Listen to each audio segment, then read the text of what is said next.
با سلام خدمت همه شما عزیزان. اومدم با آموزش یک کلاه خوشگل دیگه، یک کلاه پفکیه. البته میتونید طرح بالاش رو به صورت لئونی هم کور بکنید. برای بافت این کلاه ما به اول سر نخ نیاز داریم. من از نخهای دوک کاران سری ام که 25% پشم دارن استفاده کردم.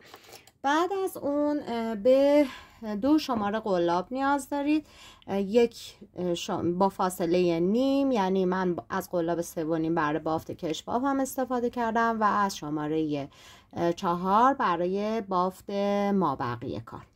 حداقل به 2 رنگ نخ نیاز دارید برای تولید این خشتا که من از 3 رنگ استفاده کردم. شما اگر دوست داشته باشین تو ادامه ویدیو برای حالت 2 رنگش هم گفته شده که به چه شکلی هست.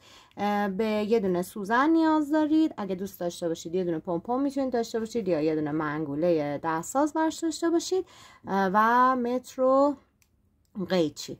ترکیب رنگش مثل ترکیب رنگای دریا شد که خیلی من خوشم اومد ازش. پس برای دریافت آموزشش که تقریبا میشه گفتش مدت زمان بافت این کلاه 2 ساعت هسته، شما حدود نیم ساعت آموزش دارید برای این کلاه. کلمه خش رو برام ارسال بکنید تا آموزش کلاه براتون بیاد. خب برای شروع بافت به این شکل عمل میکنیم که ابتدا به پهنای سجافتون یا اون کشبافی که میخواین لبه کلاهتون داشته باشید شروع میکنید به زنجیره زدن. مثلا 4 5. من الان میخوام پهنای کلاهم، لبه کلاهم این تعداد باشه: 1 2 3 4 5 6 7 دونه.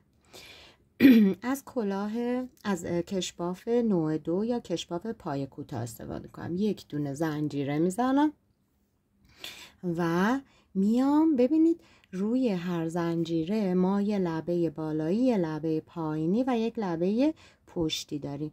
این زنجیره اولم که چرخش هم بوده رو کاری ندارم که الان زدم. میام لبه پشتی زنجیره دومم رو پیدا میکنم، یه پایه کوتاه میبافم. دوباره ببینید میام اینجا به این شکل لبم رو میگیرم، 1 دونه پایه کوتاه میبافم. 2 تا،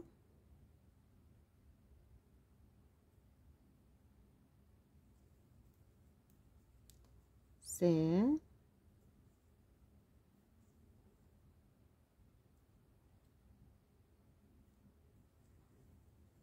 4 5 6 و این هم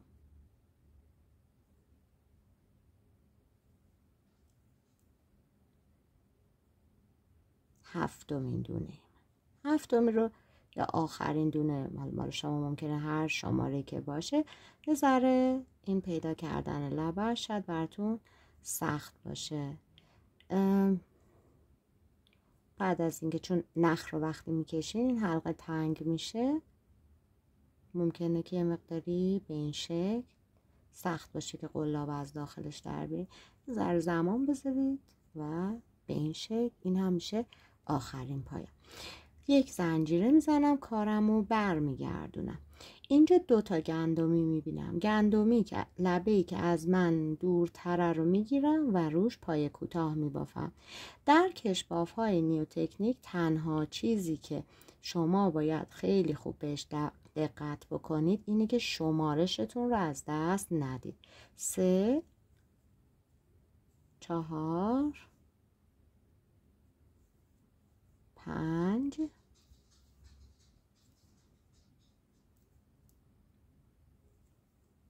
6 و 7.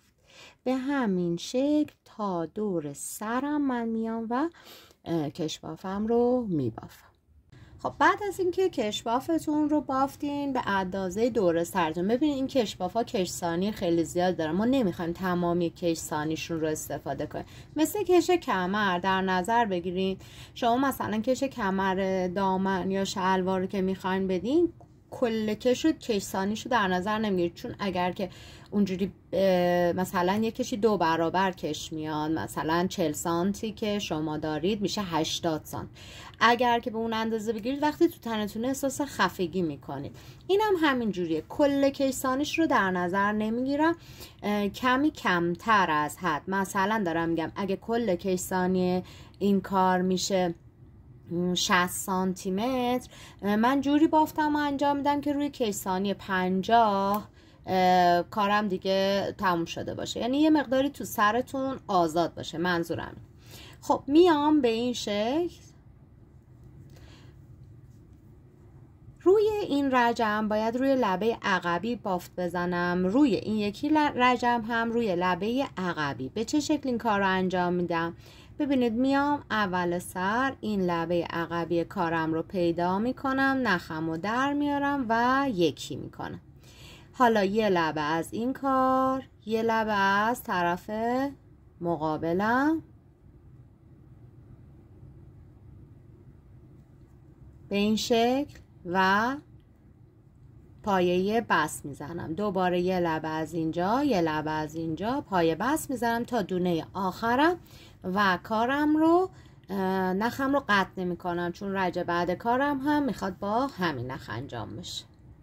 خب این رجه ما که رجه بعد در حقیقت کش بافمون هست، به این شکل عمل میکنم. میام یه دونه زنجیره میزنم که کارم منتقل بشه، همینجا یک دونه پایه کوتاه میبافم. شروع میکنم روی لبه تمام پایه ها، یعنی هر رجی که بافتم به تعداد رج هم حداقل باید پایه کوتاه ببافم. دقت کنید پایه‌هاتون رو صفر نبافید و حتما بعد از بافت این رج کار رو سرتون پرو بکنید که اگر تنگ شده بود به تعداد پایه هاتون اضافه بکنید. این یه نکته. و بعد تعداد پایه های کوتاهتون باید مضرب 6 باشه، چون از رج بعد ما به دسته های 3 تایی و 2 تایی در بافتمون نیاز داریم. پس به این شکل دور تا دور این رجتون رو بیاین و پایه کوتاه ببافین. خیلی هم نیاین پایین دیگه، این لبه بالایی بافتتون رو بگیرید که یه بافت تمیزی توی کارتون بهتون بده. به این شکل و پای کوتاه میبافیم. من الان دور تا دور کارم رو پای کوتاه زدم و تعداد پای کوتاه هم 90 تا شده. اول کار وقتی داشتم ابزار رو میگفتم بهتون گفتم که ما 2 تا شماره میل نیاز داریم با یه فاصله، مثلا 3.5 و شماره 4، یا بسته به نخاتون دارم میگم 3 و 3.5. بافت شماره پایین تر رو گفتم برای قسمت کش بافمون بر رج اول انجام میدیم، بافت شماره بالاتر رو برای قسمت بالای بافتمون میخوایم استفاده کنیم. من 2 تا شماره قلابم اینجوریه 3.5 و 4. کش بافم رو با 3.5 بافتم، حالا میخوام برم با شماره 4 شروع بکنم و قسمت بالای کارم رو ببافم. همینجا توی این خونه اولم بعد از تعویض قلابم 3 تا دونه زنجیره میزنم. میام روی همین پایه اولم که بست زدم 2 تا پایه بلند دیگه هم میبافم. جمعاً شد 3 تا پایه بلند کنار هم. بدون اینکه هیچ زنجیره‌ای بزنم 2 تا پایم رو رها میکنم، دوباره میرم توی پایه بعدیم و 3 تا دونه پایه بلند میبافم. مجدد 2 تا پایه از پایین رو رها میکنم، میرم توی پایه بعدیم و 3 تا پایه بلند میبافم. خب تعداد دسته های 3 تایی شما باید زوج باشه. ببینید به همین دلیل گفتم مضرب 6، برای اینکه ما یه بار باید دسته های 3 تایی رو در نظر بگیریم، یه بار باید خودشون زوج باشن. پس وقتی که دارید این کار رو انجام میدید دقت کنید تعداد دسته های 3 تایی بافت شما باید زوج باشه. الان رج اول بافت من اینجا تموم شده. میخوام برم سراغ رج دوم. همزمان که بافت رو شروع میکنم رنگ بعدیم رو هم میخوام توی کار اضافه بکنم. میام این زنجیره سومم رو پیدا میکنم که میشه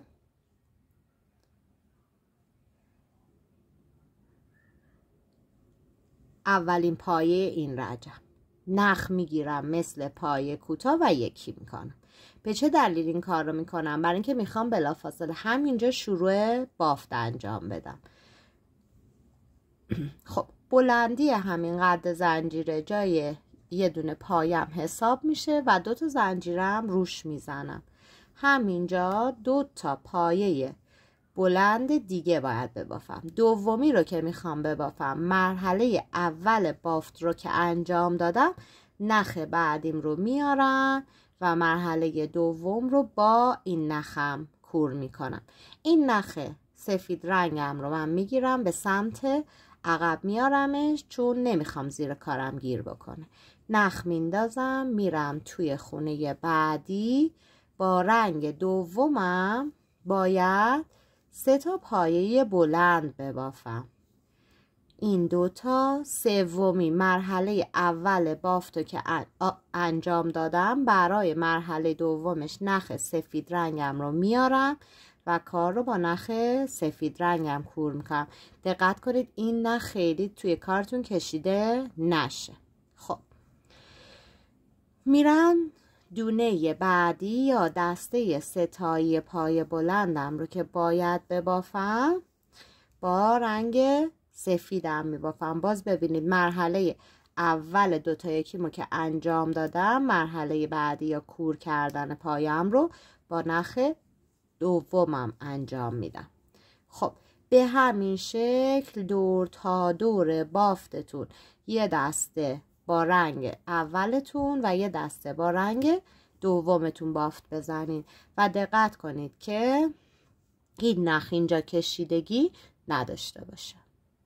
رج اولمون تموم شد. میخوام سراغ رج دوم. رج دوم تماما با رنگ شماره 2 تون بافته میشه. میاید اینجا روی 3 تا زنجیره اولتون این نخ سفیدتون هم بندازید اینجا. باهاش این رج کاری نداریم ولی باید بیاد بالا. یه دونه پایه کوتاه میبافم. همینجا 2 تا زنجیره که جمعاً میشه یه پایه بلند. 2 تا پایه بلند دیگه هم همینجا میبافم. این رج من فقط با رنگ شماره 2 میبافم. دیگه با نخ سفیدم کار ندارم. میذارمش کنار و میام با نخ شماره 2 دور تا دور بافت رو پایه بلند. خب رج دومم تموم شد. حالا باید بیام تو رج بعدی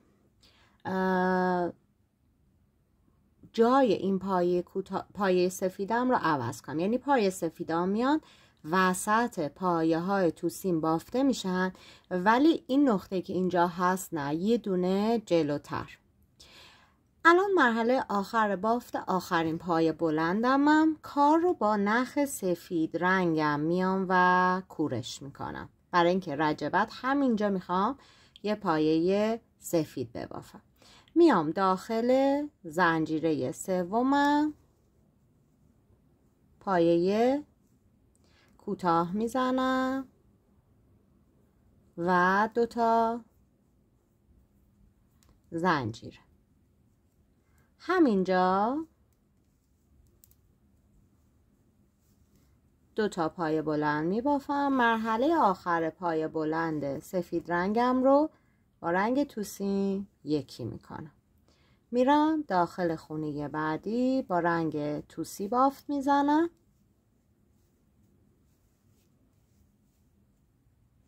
باز توی مرحله آخر بافتمون میام و رنگم رو عوض میکنم. به این شکل به صورت یکی در میون تغییر رنگ دست پایم رو دارم. میبینید که به چه شکلیه الان. به این شکل عمل بکنید. دوباره پایان رج میبینمتون. رج بعد همینجا بگم، رج بعد دقیقا مثل رج قبلیه، یعنی ما تمام پایه هامون میشن پایه های توسی رنگمون. خب این رجه که تموم کردم میخوام برم سراغ رج بعد. یادتون باشه نخ سفیدتون رو بیارید بالا که بعدن یه نخ بلند اینجاها نداشته باشید. پایه کوتاه 2 زنجیره، همینجا 2 تا پایه بلند. این رجم تماما رنگ دومم هست. خب کار رو میبافم، دور میزنم. انتهای رج میخوایم که رنگ جدیدی رو اضافه کنیم برای خشت دومه. پس به این شکل مثل رج دوم طرحتون میاید و همه رو با یک رنگ دستاتون رو میبافید. خب اگر که بخواین خشتتون ترکیب از همین دو رنگ سفید و توسیتون باشه، یعنی ترکیب دو رنگ باشه، رج بعدیتون رنگ سفیدتون میاد اینجا و تمام مراحلی که با توسی انجام دادیم با سفید انجام میشه. خال وسطمون که سفید رنگه با رنگ توسی میفته. اگر نه مثل من میخواید که یه رنگ دیگه هم توی کارتون اضافه کنید، یعنی 2 ردیف خشت با 2 رنگ متفاوت داشته باشید، رنگ سوممون اینجا میاد توی کار و این رج یکی در میون با رنگ آبی و توسی، یعنی رنگ 3 و رنگ 2 ما بافته میشه. به این شکل پای کوتاه هم رو میزنم، 2 تا زنجیرم رو میزنم. از کجا شروعش میکنم؟ از دقیقاً جایی که در حقیقت سفید ندارم رج قبلم دیگه، وسطش اینجا نگاه بکنید روی سفیدا نمیفته، بین در حقیقت دسته های سفیدمون میفته. این رجمون توسی و رنگ آبی من بافته میشه. گفتم یعنی رنگ شماره 2 و رنگ شماره 3 من به این شکل و دیگه بافت رو که بلدین کار خاصی نداره. میام دونه دونه یکی توسی و یکی آبی بافت میزنم تا انتهای رج. خب این رج دیگه کار من با رنگ توسیم تموم شده. همون جوری که میبینید لوزیای توسی رنگ من اینجا کاملا همش. حالا چه رنگتون سفید باشه، چه رنگتون رو تغییر داده باشین، یعنی اگر بخواین خشت بعدی رو بزنین اینجا دیگه با این رنگ شما کاری ندارید. مرحله آخر بافت رو با نخ دیگه هم انجام میدم. پای کوتاه هم رو که میخوام بزنم روی نخ توسی رنگم میزنم که بعد بتونم توی کار سفتش هم بکنم. به این شکل این رج تماما رنگ من رنگ آبی هست، یعنی دونه به دونه تمام قسمت ها رو من باید با رنگ آبی ببافم. تو این رج من باید رنگ سفیدم اضافه کنم، مثل این خالایی که اینجا انداختیم این بار با رنگ سفید بین رنگ آبیمون میخوام بندازم. خب دقیقا رو اینا نمیفته چون لوزیامون از بین اینها باز شدن. پس میام چیکار میکنم؟ دسته اول آبیم رو میبافم. وقتی که دارم کورش میکنم تو مرحله آخرش رنگ سفیدم رو توی کار اضافه میکنم. حالا این رج یکی در میون رنگ سفید، یکی در میون رنگ آبی. رج بعد تماما رنگ آبی هستش. پس به این شکل کارتون رو انجام بدین. پایان رج بعدی من مجدد به شما برای بافت ملحق میشم. این رجمون هم که تماما آبی بود تموم شد. رج بعدمون یه آبی سفیده، ولی جای سفیدا تغییر میکنه دیگه، یعنی اینجا که خال سفید انداختم نه، اینجا باید بیام و یکی در میون سفید ببافم. به این شکل میام و یکی در میون سفید میبافم، یا رنگ شماره 1 تون رو میبافید، یکی در میون رنگ شماره 3 تون رو میبافید که خشتتون، خشت آبی رنگتون هم کامل بشه. رج بعد و رجهای بعدش همه رنگ زمینتون یا رنگ سفید رنگتون هستن. تا کجا؟ تا به بلندی سرمون برسیم. ببینید یه کلاه پفکیه، بالاش گرد میشه. تا بلندی سر من بافتم رو صاف، ادامه میدم و بعد از اون کم کردن دارم. پس این رجتون رو تموم بکنید دیگه، نخ آبیتون رو بچینید تا بلندی سرتون. مثل شروع کارتون به همین شکل دسته های ستایی پایه سفید رنگ یا رنگ زمینتون رو ببافید تا بعد بهتون کم کردنش رو هم که یه فرم خاصی هست نشون بدم به چه شکلیه. خب به بلندی مد نظرتون که رسید بر طول سر، چون بعضی افراد دوست دارن که کلاهشون بلندتر باشه، بعضی دوست دارن کوتاه‌تر باشه. شاید شما بر بچه دارید میبافید، شاید بر بزرگسال دارید میبافید. به این شکل هم رویه بافتمون به همون شکل 3 پایه است، ولی 3 پایه نیمه یکی شده. یعنی چی؟ یعنی مثل پایه بلند نخ میذارم روی قلاب، مرحله اول انجام میدم، مرحله دوم انجام نمیدم به این شکل و همه رو با هم یکی میکنم. میرم سراغ خونه بعدی، یه بلند نیمه، 2 تا بلند نیمه، 3 تا بلند نیمه، همه رو با هم یکی میکنم. میرم سراغ خونه بعدی، به همین شکل کل رج رو هر 3 تا پایم رو تبدیل میکنم به 1 پایه. خب وقتی رج اول انجام میدید ببینید به این شکل کارتون یه مقدار جمع میشه، ولی این کافی نیست. دوباره میام اینجا دیگه پایه اولم میشه این تیک، پیداش میکنم، یه پایه، یه دونه زنجیره، فقط همین یک خونه رو یه دونه پایه بلند نیمه توش میبافم. یه مقدارم دستتون رو سفت‌تر کنید. میرم توی فضای بعدی، یه پایه بلند نیمه، دوباره توی فضای بعدی یه پایه بلند نیمه و همه رو با هم به این شکل یکی میکنم. دوباره توی 3 تا فضای بعدی و 3 تا بلند یکی شد. به این شکل کل کارتون رو توی این رج جمع میکنید. رج بعدی دیگه ما فقط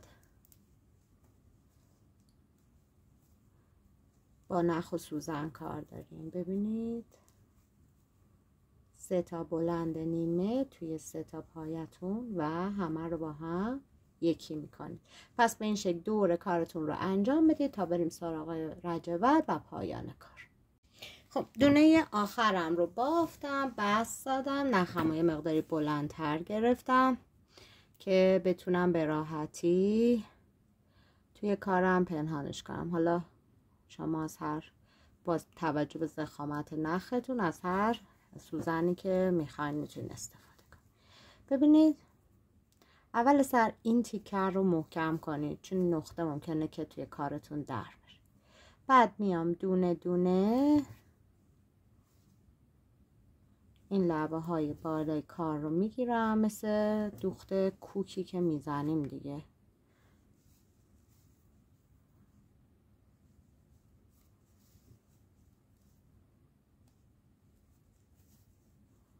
و به این شکل کاملا بالای کارتون رو